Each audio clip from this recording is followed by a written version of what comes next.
নবী করিম সাল্লাল্লাহু আলাইহি ওয়াসাল্লামের উপরে না দেখে ঈমান আনা।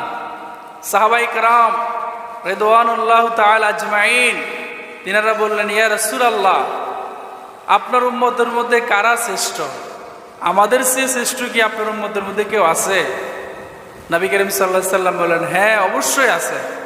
তখন সাহাবীরা বললেন, আমাদের চেয়ে কারা শ্রেষ্ঠ? আমরা তো আপনার নিজ হাতে বাইয়াত গ্রহণ করে ঈমান গ্রহণ করেছি।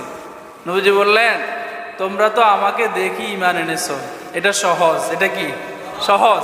কিন্তু তোমাদের পরে এমন কিছু মানুষ আসবে যাদের সামনে হাদিস থাকবে, কোরআন থাকবে, তারা না আল্লাহকে দেখবে, না নবীকে দেখবে, না দেখে না শুনে শুধুমাত্র কোরআন হাদিস পড়ে পড়ে তারা আল্লাহর প্রতি বিশ্বাস স্থাপন করবে, আমাকে নবী বলে স্বীকার করবে।